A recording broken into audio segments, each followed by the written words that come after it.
का क्या कहना। ओम शांति। 16 फेब्रुआरी 25 अव्यक्त महावाक्य पुनरावृत्ति 2-2 कोरिएर टपिक अच्छी पूर्वज एवं पूज्य स्वरूपर समान रही विश्वर प्रत्येक आत्माकर पालना कर। आशीर्वाद दिय, आशीर्वाद निह। आज बापदादा निजर चारिआडर सर्वश्रेष्ठ पिला मानक देखुछंती। प्रत्येक संतान पूर्वज मध्य अटंती एवं पूज्य मध्य अटंती। सेतिपाई ए सृष्टि रूपी कल्प वृक्षर तुमे माने मूल मध्य एवं कांड मध्य। तेबे कांडर संपर्क सारा वृक्षर शाखा प्रशाखा सहित एवं पत्र सहित स्वतः ही रही है। तेणु समस्ते निजकु एइबळे श्रेष्ठ आत्मा सारा वृक्षर पूर्वज आत्मा बोली भावुछ। जेपरी ब्रह्मा को ग्रेट ग्रेट ग्रांड फादर अर्थात आदि पिता कह जाउछि, सेहीपरि तांकर साथी हिसाब रे तुमे माने मध्य मास्टर आदि पिता अट। पूर्वज आत्मा मानकर केते समान रहिछि, सेही निशारे रहुछ त।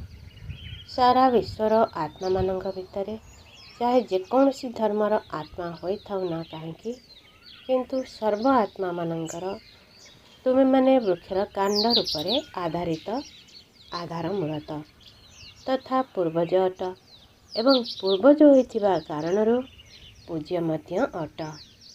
तेणु पूर्वज आत्मा मानक द्वारा प्रत्येक आत्मा को स्वतः ही सकाश अर्थात शक्ति मिलता है। जेपरि कौनसी वृक्ष को तार कांड द्वारा एवं मूल बा चेर द्वारा शेष पत्र को मध्य भोजन रूपी सकाश मिलता है, सेहीपरि तुम भली पूर्वज मानकर मध्य कार्य कौन हेबा दरकार। पूर्वज मानकर कार्य हैला समस्तंकर पालना करिबा। लौकिक हिसाब रे मध्य देख, पूर्वज मानक द्वारा ही चाहे शारीरिक शक्तिर पालना हो, चाहे भोजन द्वारा बा पाठपढ़ा द्वारा शक्ति भावनार पालना होता है। तेणु तुमे पूर्वज आत्मा मानक बाबा द्वारा मिलथिबा शक्ति गुड़िक द्वारा सर्व आत्मांकर पालना करने को हेब। आजिकालीर समय अनुसार सर्व आत्मा मानक सर्वशक्तिर पालना देवार आवश्यकता रही। तुमे माने तो जानिछ जे आजिकाली आत्मा मानक भितरे दुख अशांति भरी रही। तेणु तुमे पूर्वज एवं पूज्य आत्मा मानक निजर वंशावली मानक उपरे कौन दया आसुना। जेपरी दुनिया रे जदि कौनसी विशेष अशांतिर वातावरण सृष्टि हुए, तेबे विशेष रूप से मिलिटारी बा पुलिस बाहिनी मध्य सजग हो जाती। सेहीपरि आजिकालीर वातावरण अनुसार तुमे पूर्वज आत्मा माने मध्य विशेष सेवार्थे निजको निमित्त मान करुछ तो।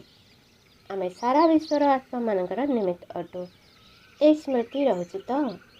सारा विश्वर आत्मा मानक आज तुम मानक सकाशर आवश्यकता रही। एहिभଳି बेहेद विश्वर पूर्वज आत्मा बोली निजको अनुभव करुछ तो। विश्वर सेवा मन पड़ुछि ना केवल निजर सेंटर सेवा मन पड़ुछि। आज सर्व आत्मा माने तुम पूर्वज आत्मा मानक ही डाकुछंदी। प्रत्येक आत्मा निज निजर भिन्न भिन्न देवी मानक बा देवता मानक डाकुछंती, आपण आसंतु आमको क्षमा दियंतु, कृपा करंतु। तेणु भक्त मानकर डाकरा शुणिब तो कौन शुभ नहीं ना नहीं। तेबे से जो धर्मर आत्मा होइथांतु ना काहेकि, जेतेबेले सेमानक सहित मिशुच निजको सर्व आत्मांकर पूर्वज मानिकरी मिशुच तो। कौन एइभଳି अनुभव हेउछि जे एमाने मध्य आम पूर्वज आत्मांकर ही शाखा प्रशाखा अटंती। सेमानक मध्य सकाश देला वाला तुमे पूर्वज आत्मा अट। निजर कल्प वृक्षर चित्र को सम्मुख को आण। निजको देख तुमर स्थान केउंठी। मूलरे मध्य तुमे माने अछ एवं कांडरे मध्य तुमे माने अछ। एहा सहित परम धामरे मध्य देख तुमे पूर्वज आत्मांकर स्थान बाबांक सहित पाखापाखि ही रहिछि। या तो जानिछ ना, जदि एही निशारे रही जेकोसी धर्मर आत्मा सहित मिशुछ, तेबे सेमाने तुमको आपणार मने करुछंती एवं सही दृष्टि रे देखुछंती। जदि सेही भली पूर्वज पणियार निशारे स्मृति रे मनोवृत्ति रे बा दृष्टिर सहित मिशुछ, तेबे सेमानकु मध्य निजर पणियार अभ्यास ହେଉଛି, କାହିଁକିନା ତୁମେ ସମସ୍ତଙ୍କର ପୂର୍ବଜ ଅଟ, ସମସ୍ତଙ୍କର ଅଟ। ଏହି ସ୍ମୃତିରେ ସେବା କରିବା ଦ୍ୱାରା ପ୍ରତ୍ୟେକ ଆତ୍ମା ଅନୁଭବ କରିବେ ଯେ ଏମାନେ ଆମର ହିଁ ପୂର୍ବଜ ବା ଇଷ୍ଟ ଅଟନ୍ତି, ଯିଏକି ପୁନର୍ବାର ଆମକୁ ମିଳିଗଲେ। ପୁଣି ପୂଜ୍ୟ ହେବାରେ ମଧ୍ୟ ଦେଖ କେତେ ବଡ଼ ପୂଜା ହେଉଛି। କୌଣସି ବି ଧର୍ମାତ୍ମାଙ୍କର ବା ମହାତ୍ମାଙ୍କର ତୁମେ ଦେବୀ ଦେବତାମାନଙ୍କ ଭଳି ପୂର୍ବଜ ପୂଜା ହେଉନାହିଁ। ସେମାନେ ମଧ୍ୟ ପୂଜ୍ୟ ହେଉଛନ୍ତି, କିନ୍ତୁ ତୁମମାନଙ୍କ ଭଳି ବିଧିପୂର୍ବକ ପୂଜା ହେଉନାହିଁ। ଗାୟନରେ ମଧ୍ୟ କେତେ ବିଧିପୂର୍ବକ କୀର୍ତ୍ତନ କରୁଛନ୍ତି, ଅର୍ଥାତ୍ କୀର୍ତ୍ତିଗାନ କରୁଛନ୍ତି ଏବଂ ଆରତି କରୁଛନ୍ତି। ତେବେ ଏହିଭଳି ପୂଜା ମଧ୍ୟ ତୁମେ ପୂର୍ବଜ ଆତ୍ମାମାନେ ହିଁ ହେଉଛ। ତେଣୁ ନିଜକୁ ଏହିଭଳି ମନେ କରୁଛ ତ? ଏହିଭଳି ନିଶା ଅଛି ତ? କ'ଣ କହୁଛ? ଯେଉଁମାନେ ଭାବୁଛନ୍ତି ଆମେ ପୂର୍ବଜ ଆତ୍ମା ଏବଂ ସେହି ନିଶାରେ ଏବଂ ସ୍ମୃତିରେ ରହୁଛନ୍ତି, ସେମାନେ ହାତ ଉଠାଅ। କ'ଣ ନିଶା ରହୁଛି ତ? ଆଚ୍ଛା, ତେବେ ନିଶା ରହୁଛି ଏଥିରେ ହାତ ଉଠାଇଲ। ବହୁତ ଭଲ କଥା। ଏହି ଦ୍ୱିତୀୟ ପ୍ରଶ୍ନଟି କ'ଣ ହୋଇଥିବ? ସବୁବେଳେ ନିଶା ରହୁଛି? କାହିଁକି ନା ବାପ ଦାଦା ସବୁ ପିଲାଙ୍କୁ ସର୍ବପ୍ରାପ୍ତିରେ ଅବିନାଶୀ ଦେଖିବାକୁ ଚାହୁଁଛନ୍ତି, କେବେ କେବେ ନୁହେଁ। କାହିଁକି ଜାଣିଛ? ଏହାର ଉତ୍ତର ମଧ୍ୟ ବହୁତ ଚତୁରତାପୂର୍ବକ ଦେଉଛନ୍ତି। କ'ଣ କହୁଛନ୍ତି ଜାଣିଛ? ରହୁଛୁ ତ? ଆଚ୍ଛା, ତେବେ ରହୁଛୁ। ତାପରେ ଧୀରେ ଧୀରେ କହୁଛନ୍ତି ଟିକିଏ କେବେ କେବେ ହୋଇଯାଉଛି। ଦେଖ, ବାବା ମଧ୍ୟ ଅବିନାଶୀ, ତୁମେ ଆତ୍ମାମାନେ ମଧ୍ୟ ଅବିନାଶୀ, ପ୍ରାପ୍ତି ଗୁଡ଼ିକ ମଧ୍ୟ ଅବିନାଶୀ ଏବଂ ଜ୍ଞାନ ମଧ୍ୟ ଅବିନାଶୀ। ପରମ ଆତ୍ମାଙ୍କ ଦ୍ୱାରା ଅବିନାଶୀ ଅଟେ। ତେଣୁ ଧାରଣା ମଧ୍ୟ କେଉଁଭଳି ହେବା ଦରକାର? ଅବିନାଶୀ ହେବା ଦରକାର ନା କେବେ କେବେ ହେବା ଦରକାର? ବାପ ଦାଦା ବର୍ତ୍ତମାନ ସବୁ ପିଲାଙ୍କୁ ସମୟ ଏବଂ ପରିସ୍ଥିତି ଅନୁସାରେ ବେହେଦର ସେବାରେ ସର୍ବଦା ବ୍ୟସ୍ତ ରହିବାର ଦେଖିବାକୁ ଚାହୁଁଛନ୍ତି। କାହିଁକି ନା ସେବାରେ ବ୍ୟସ୍ତ ରହିବା କାରଣରୁ ଅନେକ ପ୍ରକାରର ହଲଚଲରୁ ସୁରକ୍ଷିତ ରହିଯାଉଛ। କିନ୍ତୁ ଯେତେବେଳେ ବି କୌଣସି ସେବା କରୁଛ ବା ସେବାର ଯୋଜନା କରୁଛ ବା ଯୋଜନା ଅନୁସାରେ କର୍ମ ମଧ୍ୟ କରୁଛ ଏବଂ ସେଥିରେ ସଫଳତା ମଧ୍ୟ ମିଳୁଛି, କିନ୍ତୁ ବାପ ଦାଦା ଚାହୁଁଛନ୍ତି ଯେ ଏକା ସମୟରେ 3 ପ୍ରକାରର ସେବା ଏକାଠି ହେବା ଦରକାର। କେବଳ ବାଣୀ ସେବା ନ ହେଉ, ସଂକଳ୍ପ ଦ୍ୱାରା ମଧ୍ୟ ହେଉ ଏବଂ କର୍ମଣା ଅର୍ଥାତ୍ ସମ୍ବନ୍ଧ ସମ୍ପର୍କରେ ଆସିବା ସମୟରେ ମଧ୍ୟ ସେବା ହେଉ। ସର୍ବଦା ସେବାର ଭାବ ଏବଂ ସେବାର ଭାବନା ରହୁ। ବର୍ତ୍ତମାନ ସମୟରେ କିନ୍ତୁ ବାଣୀ ଦ୍ୱାରା ସେବା କରିବାର ପରିମାଣ ଅଧିକ ଅଟେ। ମାନସିକ ସେବା ମଧ୍ୟ କରୁଛ, କିନ୍ତୁ ବାଣୀ ଦ୍ୱାରା ସେବାର ମାତ୍ରା ଅଧିକ ଅଟେ। ତେଣୁ ଗୋଟିଏ ସମୟରେ 3 ପ୍ରକାରର ସେବା ଏକାଠି ହେବା ଦ୍ୱାରା ସେବାର ସଫଳତା ମଧ୍ୟ ଅଧିକ ମିଳିବ। ବାପ ଦାଦା ସମାଚାର ଶୁଣିଛନ୍ତି ଯେ ଏହି ଗ୍ରୁପରେ ମଧ୍ୟ ଭିନ୍ନ ଭିନ୍ନ ବର୍ଗର ପିଲାମାନେ ଆସିଛନ୍ତି ଏବଂ ଭଲ ଭଲ ସେବାର ଯୋଜନା ସବୁ କରୁଛନ୍ତି। ଭଲ ସେବା ତ କରୁଛ, କିନ୍ତୁ 3 ପ୍ରକାରର ସେବା ଏକାଠି ହେବା ଦ୍ୱାରା ସେବାର ଗତିରେ ଅଧିକ ବୃଦ୍ଧି ହୋଇଯିବ। ଏବେ ତ ଚାରିଆଡ଼ୁ ସବୁ ପିଲାମାନେ ଆସି ପହଞ୍ଚିଗଲେଣି। ଏହା ଦେଖି ବାପ ଦାଦାଙ୍କୁ ଖୁସି ଲାଗୁଛି। ନୂଆ ନୂଆ ପିଲାମାନେ ଉମଙ୍ଗ ଉତ୍ସାହର ସହିତ ଆସି ପହଞ୍ଚି ଯାଉଛନ୍ତି। ଏବେ ବାପ ଦାଦା ସବୁ ପିଲାମାନଙ୍କୁ ସଦା ନିର୍ବିଘ୍ନ ସ୍ୱରୂପରେ ଦେଖିବାକୁ ଚାହୁଁଛନ୍ତି। କାହିଁକି ଜାଣିଛ? ଯଦି ତୁମେ ନିମିତ୍ତ ହୋଇଥିବା ଆତ୍ମାମାନେ ନିର୍ବିଘ୍ନ ସ୍ଥିତିରେ ସ୍ଥିତ ରହିବ, ତେବେ ଯାଇ ବିଶ୍ୱର ଆତ୍ମାମାନଙ୍କୁ ସର୍ବ ସମସ୍ୟା ଗୁଡ଼ିକରୁ ନିର୍ବିଘ୍ନ କରିପାରିବ। ଏଥିପାଇଁ ବିଶେଷ କରି 2ଟି କଥା ଉପରେ ଅଧିକ ଗୁରୁତ୍ୱ ଦିଅ। ଯଦିଓ ତାହା କରୁଛ, କିନ୍ତୁ ଏବେ ଆହୁରି ଅଧିକ ଗୁରୁତ୍ୱ ଦିଅ। ଗୋଟିଏ ହେଲା ପ୍ରତ୍ୟେକ ଆତ୍ମାକୁ ଆତ୍ମିକ ଦୃଷ୍ଟିରେ ଦେଖ। ଆତ୍ମାର ମୂଳ ସଂସ୍କାରର ସ୍ୱରୂପରେ ଦେଖ। ଚାହେ ଯେଉଁଭଳି ସଂସ୍କାରର ଆତ୍ମା ହୋଇଥାଉ, କିନ୍ତୁ ତୁମମାନଙ୍କର ପ୍ରତ୍ୟେକ ଆତ୍ମା ପ୍ରତି ଶୁଭ ଭାବନା, ଶୁଭ କାମନା, ପରିବର୍ତ୍ତନର ଶ୍ରେଷ୍ଠ ଭାବନା ସେମାନଙ୍କର ସଂସ୍କାରକୁ କିଛି ସମୟ ପାଇଁ ପରିବର୍ତ୍ତନ କରିପାରିବ। ତେଣୁ ନିଜର ଆତ୍ମିକ ଭାବକୁ ଏବେ ଜାଗ୍ରତ କର। ଯେପରି ଆରମ୍ଭ ସମୟରେ ଦେଖିଥିଲ, ସଂଗଠନ ଭିତରେ ରହି ଆତ୍ମିକ ଦୃଷ୍ଟି, ଆତ୍ମିକ ବୃତ୍ତି ଆତ୍ମା ଆତ୍ମା ସହିତ ମିଶୁଛି। କଥା ହେଉଛି ଏହିଭଳି ଦୃଷ୍ଟି ଦେଖିବା ଦ୍ୱାରା ପିଲାମାନଙ୍କର ମୂଳଦୁଆ କେତେ ପକ୍କା ହୋଇଗଲା। ଏବେ ସେବାରେ ବିସ୍ତାର ଭିତରେ ସେବାର ବିସ୍ତାରର ସମ୍ବନ୍ଧରେ ଆତ୍ମିକ ଭାବ ରଖି ଚାଲିବା, କଥା କହିବା ସମ୍ପର୍କରେ ଆସିବା ସୁପ୍ତ ହୋଇଯାଇଛି, ସମାପ୍ତ ହୋଇନାହିଁ, କିନ୍ତୁ ସୁପ୍ତ ହୋଇଯାଇଛି। ତେବେ ଆତ୍ମିକ ସମାନ ହିଁ ଆତ୍ମାକୁ ସହଜରେ ସଫଳତା ପ୍ରାପ୍ତ କରାଇଥାଏ। କାହିଁକି ନା ତୁମେ ସବୁବେଳେ କେଉଁଭଳି ଆତ୍ମାମାନେ ଏଠାରେ ଏକାଠି ହୋଇଛ। ସେହି କଳ୍ପ ପୂର୍ବର ଦେବାତ୍ମାମାନେ, ବ୍ରାହ୍ମଣ ଆତ୍ମାମାନେ ହିଁ ଏଠାରେ ଏକାଠି ହୋଇଛ। ତେବେ ବ୍ରାହ୍ମଣ ଆତ୍ମା ରୂପରେ ମଧ୍ୟ ସମସ୍ତେ ଶ୍ରେଷ୍ଠ ଆତ୍ମା ଅଟ। ଦେବାତ୍ମା ହିସାବରେ ମଧ୍ୟ ସମସ୍ତେ ଶ୍ରେଷ୍ଠ ଆତ୍ମା ଅଟ। ତେଣୁ ସେହି ସ୍ୱରୂପରେ ରହି ସମସ୍ତଙ୍କର ସହିତ ସମ୍ବନ୍ଧ ସମ୍ପର୍କରେ ଆସ। ସବୁ ସମୟରେ ଚେକ୍ କର ଯେ ମୋ ଭଳି ଦେବାତ୍ମା ବା ବ୍ରାହ୍ମଣ ଆତ୍ମାର ଶ୍ରେଷ୍ଠ କର୍ତ୍ତବ୍ୟ ଏବଂ ଶ୍ରେଷ୍ଠ ସେବା କ'ଣ। ଆଶୀର୍ବାଦ ଦେବା ଏବଂ ଆଶୀର୍ବାଦ ନେବା ତୁମମାନଙ୍କର ଜଡ଼ଚିତ୍ର। କେଉଁ ସେବା କରୁଛି?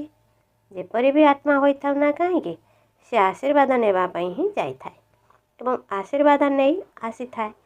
ଅନ୍ୟ କୌଣସି ପୁରୁଷାର୍ଥ କରିବାକୁ ଯଦି ମେହନତ ଲାଗୁଛି, ତେବେ ସବୁଠାରୁ ସହଜ ପୁରୁଷାର୍ଥ ହେଲା ସାରାଦିନ ଦୃଷ୍ଟି ଦ୍ୱାରା, ବୃତ୍ତି ଦ୍ୱାରା, ବାଣୀ ଦ୍ୱାରା ଏବଂ ଭାବନା ଦ୍ୱାରା ଆଶୀର୍ବାଦ ଦିଅ ଏବଂ ଆଶୀର୍ବାଦ ନିଅ।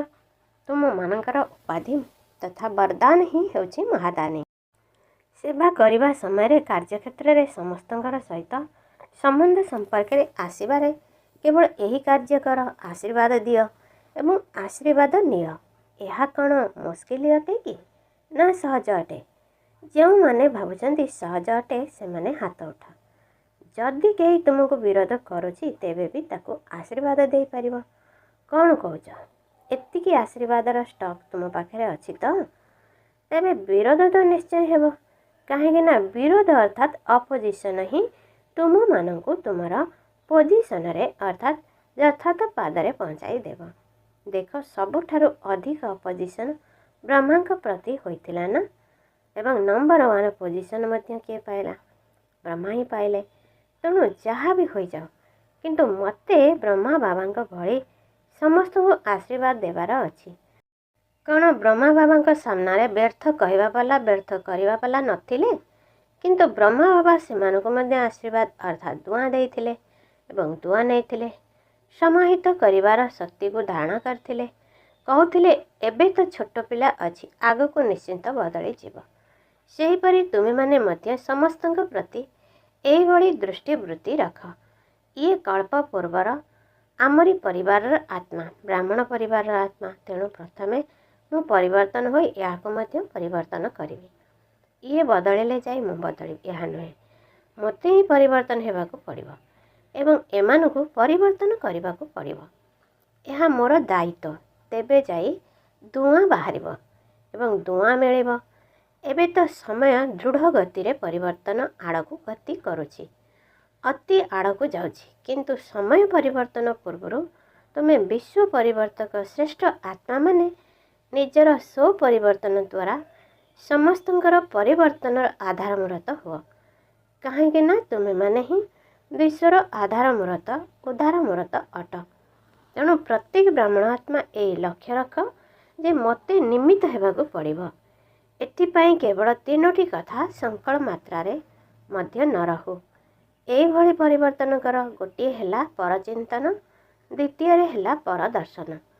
ସୁଦର୍ଶନ ପରିବର୍ତ୍ତେ ପରଦର୍ଶନ ନ ହେଉ। ତୃତୀୟରେ ପରମତ ବା ପରସଙ୍ଗ ବା କୁସଙ୍ଗ।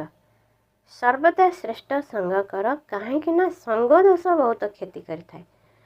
ପୂର୍ବରୁ ମଧ୍ୟ ବାପଦାଦା କହିଥିଲେ, କେବଳ ଗୋଟିଏ ପରୋପକାରୀ ହୁଅ, ଆଉ 3ଟି ପର କାଟିଦିଅ। ପରଚିନ୍ତନ, ପରଦର୍ଶନ, ପରମତ। ଏହାକୁ କୁସଙ୍ଗ ବା ଫାଲତୁ ସଙ୍ଗ ଅଟେ। କେବଳ ପରୋପକାରୀ ହୁଅ, ତେବେ ଯାଇ ଆଶୀର୍ବାଦ ବା ଦୁଆଁ ମିଳିବ, ଦୁଆଁ ଦେଇପାରିବ। ଯିଏ ଯାହା ବି ହେଉ, କିନ୍ତୁ ତୁମେ ଦୁଆଁ ହିଁ ଦିଅ। ଏତିକି ସାହସ ଅଛି ତ? ଅଛି ସାହସ। ତେବେ ବାପଦାଦା ଚାରିଆଡ଼ର ସମସ୍ତ ସେଣ୍ଟରରୁ ଆସିଥିବା ପିଲାମାନଙ୍କୁ କହୁଛନ୍ତି, ଯଦି ତୁମେ ସମସ୍ତେ ସାହସ ରଖିବ, ଯିଏ ଯାହା ବି ଦେଉ, କିନ୍ତୁ ଆମକୁ ଦୁଆଁ ହିଁ ଦେବାକୁ ଅଛି। ତେବେ ବାପଦାଦା ଏହି ବର୍ଷ ସାହସ ରଖିବା କାରଣରୁ ଅତିରିକ୍ତ ସହଯୋଗ ମଧ୍ୟ ଦେବେ, କିଛି ଅଧିକ ସାହାଯ୍ୟ କରିବେ। କିନ୍ତୁ ଆଶୀର୍ବାଦ ସମସ୍ତଙ୍କୁ ଦେବାକୁ ହେବ। ଏଥିରେ କୌଣସି ଗୋଳମାଳ କରିବ ନାହିଁ। ବାପ ଦାଦାଙ୍କ ପାଖକୁ ତ ସାରା ରେକର୍ଡ଼ ଆସୁଛି ନା। କଳ୍ପରେ ମଧ୍ୟ ଆଶୀର୍ବାଦ ବ୍ୟତୀତ ଅନ୍ୟ କିଛି ବି ନ ରହୁ। କ'ଣ ଅଛି ସାହସ? ଯଦି ଅଛି ତେବେ ହାତ ଉଠାଅ। ଦେଖ କରିବାକୁ ପଡ଼ିବ। କେବଳ ହାତ ଉଠାଇ ଦିଅ ନାହିଁ। କରିବ ତ? ମଧୁବନ ନିବାସୀ ଏବଂ ଟିଚରମାନେ କରିବ ତ? ଆଚ୍ଛା। ଏକ୍ସଟ୍ରା ମାର୍କସ୍ ଜମା କରିବ ତ? ଅଭିନନ୍ଦନ। କାହିଁକି ଜାଣିଛ? ବାପ ଦାଦାଙ୍କ ପାଖକୁ ଆଡ଼ଭାନ୍ସ ପାର୍ଟିବାଲା ବାରମ୍ବାର ଆସୁଛନ୍ତି। ସେମାନେ କହୁଛନ୍ତି ଆମକୁ ତ ଆଡ଼ଭାନ୍ସ ପାର୍ଟିରେ ପାର୍ଟ ଦେଇଛନ୍ତି, ତାକୁ ତ ଆମେ କରୁଛୁ, କିନ୍ତୁ ଆମର ସାଥୀମାନେ ନିଜର ଆଡ଼ଭାନ୍ସ ସ୍ଥିତି କାହିଁକି କରୁନାହାନ୍ତି? ଏବେ ମୁଁ ତାଙ୍କୁ କ'ଣ ଉତ୍ତର ଦେବି? ତେବେ ତୁମମାନଙ୍କର ଆଡ଼ଭାନ୍ସ ସ୍ଥିତି ଏବଂ ଆଡ଼ଭାନ୍ସ ପାର୍ଟିବାଲାଙ୍କ ପାର୍ଟ ଉଭୟ ମିଶିଲେ ଯାଇ ସମାପ୍ତି ହେବ। ତେଣୁ ସେମାନେ ଯେତେବେଳେ ପଚାରୁଛନ୍ତି ମୁଁ ତାଙ୍କୁ କ'ଣ ଉତ୍ତର ଦେବି? କେତେ ବର୍ଷରେ ହେବ? ସବୁ ତ ପାଳନ କରିନେଲ। Silver jubilee, golden jubilee, diamond jubilee ସବୁ ତ ପାଳନ କରିଦେଲ। ଏବେ ନିଜର ଆଡ଼ଭାନ୍ସ ସ୍ଥିତିର ସମାରୋହ ମନାଅ। ଏହାର ତାରିଖ ନିର୍ଦ୍ଧାର୍ଯ୍ୟ କର। ପାଣ୍ଡବମାନେ କୁହ, କ'ଣ ଏହାର କୌଣସି ତିଥି ନିର୍ଦ୍ଧାର୍ଯ୍ୟ ହେବ? କ'ଣ ହେବ? କ'ଣ ଅଚାନକ ହେବ ନା ଧୀରେ ଧୀରେ? କୁହ, କିଛି ତ କୁହ। କ'ଣ କିଛି ଭାବିଛ କି? ନୈବରକୁ ପଚରା ଯାଉଛି। କ'ଣ ଏହାର ଉତ୍ସବ ପାଳନ ହେବ ନା ଅଚାନକ ହେବ? କ'ଣ ତୁମେ ଦାଦୀଙ୍କୁ ପଚାରୁଛ କି? ଇଏ ଦାଦୀ ଆଡ଼କୁ ଦେଖୁଛି ଯେ ଦାଦୀ କିଛି କୁହନ୍ତୁ। ତୁମେ କୁହ। ରମେଶକୁ କୁହାଯାଉଛି, ତୁମେ ଶୁଣାଅ। ଶେଷରେ ତ ଏହା ହେବ ନିଶ୍ଚିନ୍ତ। ଶେଷ ମଧ୍ୟ କେବେ? ଆପଣ ତାରିଖ କୁହନ୍ତୁ। ସେହି ତାରିଖ ଭିତରେ କରିନେବୁ। ଆଚ୍ଛା। ବାପ ଦାଦା ଆଉ ଗୋଟିଏ ବର୍ଷ ଅତିରିକ୍ତ ସମୟ ଦେଉଛନ୍ତି। ସାହସ ରଖିଲେ ଅତିରିକ୍ତ ସାହାଯ୍ୟ ମିଳିବ। ଏତିକି କରିପାରିବା ନା? ପ୍ରଥମେ ଏହାକୁ କରି ଦେଖାଅ। ତାପରେ ବାବା ତାରିଖ ନିର୍ଦ୍ଧାର୍ଯ୍ୟ କରିବେ। ଆପଣଙ୍କର ନିର୍ଦ୍ଦେଶ ମିଳିଲେ ଏହି 2004 ବର୍ଷକୁ ଏହିଭଳି ପାଳନ କରିଦେବୁ। ଏହାର ଅର୍ଥ ହେଲା ଏବେ ସୁଦ୍ଧା ସେତିକି ପ୍ରସ୍ତୁତ ହୋଇନା। ତେଣୁ ଆଡ଼ଭାନ୍ସ ପାର୍ଟିକୁ ଏବେ ଆଉ 1 ବର୍ଷ ତ ରହିବାକୁ ପଡ଼ିବ ନା। ଆଚ୍ଛା। କାହିଁକି ନା ଏବେଠାରୁ ଯଦି ଲକ୍ଷ୍ୟ ରଖିବ ଆମେ ନିଶ୍ଚିନ୍ତ କରିବୁ, ତେବେ ବହୁତ କାଳର ପ୍ରାରବ୍ଧରେ ମିଶି ଯାଇପାରିବ। କାରଣ ବହୁତ କାଳର ମଧ୍ୟ ହିସାବ ରହିଛି ନା। ଯଦି ଶେଷରେ କରିବ ତେବେ ବହୁତ କାଳର ହିସାବ ଠିକ୍ ହେବ ନା। ସେଥିପାଇଁ ଏବେଠାରୁ ହିଁ ଏହା ଉପରେ ଅଧିକ ଧ୍ୟାନ ଦିଅ। ଏବେ ରୁହାନୀ ଡ୍ରିଲ୍ ସମସ୍ତଙ୍କ ମନରେ ଅଛି ତ? ଗୋଟିଏ ସେକେଣ୍ଡ ଭିତରେ ନିଜର ପୂର୍ବଜ ସ୍ଥିତିରେ ସ୍ଥିତ ହୋଇ ପରମଧାମ ନିବାସୀ ବାବାଙ୍କ ସହିତ ଲାଇଟ୍ ହାଉସ୍ ହୋଇ ବିଶ୍ୱକୁ ଲାଇଟ୍ ଦେଇପାରିବ। ତେବେ ଗୋଟିଏ ସେକେଣ୍ଡ ଭିତରେ ଦେଶ ବିଦେଶ ଯେଉଁଠି ବି ଶୁଣୁଛ ବା ଦେଖୁଛ ସମସ୍ତେ ଲାଇଟ୍ ହାଉସ୍ ହୋଇ ସାରା ବିଶ୍ୱରେ ଚାରିଆଡ଼ର ସର୍ବ ଆତ୍ମାକୁ ଲାଇଟ୍ ଦିଅ, ସକାଶ ଦିଅ, ଶକ୍ତି ଦିଅ। ଆଚ୍ଛା। ଚାରିଆଡ଼ର ବିଶ୍ୱର ପୂର୍ବଜ ଏବଂ ପୂଜ୍ୟ ଆତ୍ମାମାନଙ୍କୁ ସର୍ବଦା ଦାତା ହୋଇ ସମସ୍ତଙ୍କୁ ଆଶୀର୍ବାଦ ଦେଉଥିବା ମାନଙ୍କୁ ବାପ ଦାଦାଙ୍କର ସ୍ନେହ ସମ୍ପନ୍ନ ଶୁଭେଚ୍ଛା ଏବଂ ହାର୍ଦ୍ଦିକ ଆଶୀର୍ବାଦ ସହିତ ନମସ୍ତେ। ମିଠା ବାବାକୁ ଆମ ପିଲାମାନଙ୍କର ନମସ୍ତେ ନମସ୍ତେ ନମସ୍ତେ। ବରଦାନ। ନିଶ୍ଚୟର ଅଖଣ୍ଡ ରେଖା ଦ୍ୱାରା ନମ୍ବର 1 ଭାଗ୍ୟ ତିଆରି କରୁଥିବା ବିଜୟର ତିଲକଧାରୀ ହୁଅ। ଯେଉଁମାନେ ନିଶ୍ଚୟ ବୁଦ୍ଧି ସନ୍ତାନ ସେମାନେ କେବେ ହେଲେ କେମିତି କିପରିର ବିସ୍ତାରକୁ ଯାଆନ୍ତି ନାହିଁ। ସେମାନଙ୍କର ନିଶ୍ଚୟର ଅତୁଟ ରେଖା ଏବଂ ଅନ୍ୟମାନଙ୍କୁ ମଧ୍ୟ ସ୍ପଷ୍ଟ ଦେଖାଯାଉଥାଏ। ସେମାନଙ୍କର ନିଶ୍ଚୟର ରେଖା ମଝିରେ ମଝିରେ ଖଣ୍ଡିତ ହୋଇନଥାଏ। ଏହିଭଳି ରେଖା ଥିବା ଆତ୍ମାର ମସ୍ତକରେ ଅର୍ଥାତ୍ ସ୍ମୃତିରେ ସର୍ବଦା ବିଜୟର ତିଲକ ଦେଖିବାକୁ ମିଳିଥାଏ। ସେମାନେ ଜନ୍ମ ହେବା ମାତ୍ରକେ ସେବାର ଦାୟିତ୍ୱର ମୁକୁଟଧାରୀ ହୋଇଥାନ୍ତି। ସର୍ବଦା ଜ୍ଞାନ ରତ୍ନରେ ହିଁ ଖେଳୁଥାନ୍ତି। ସର୍ବଦା ଯୋଗର ଏବଂ ଖୁସିର ଝୁଲଣାରେ ଝୁଲି ଝୁଲି ଜୀବନ କଟାଉଛନ୍ତି। ଏହା ହିଁ ହେଉଛି ନମ୍ବର 1 ଭାଗ୍ୟର ରେଖା। ସ୍ଲୋଗାନ। ବୁଦ୍ଧିରୂପୀ କମ୍ପ୍ୟୁଟରରେ ଫୁଲ୍ ଷ୍ଟପ୍ ଅର୍ଥାତ୍ ବିନ୍ଦୁର ମାତ୍ରା ଆସିବା ଅର୍ଥ ପ୍ରସଞ୍ଚିତ ସ୍ଥିତିରେ ରହିବା। ଓମ୍ ଶାନ୍ତି। ଆଜି ଅନ୍ତରାଷ୍ଟ୍ରୀୟ ଯୋଗ ଦିବସ।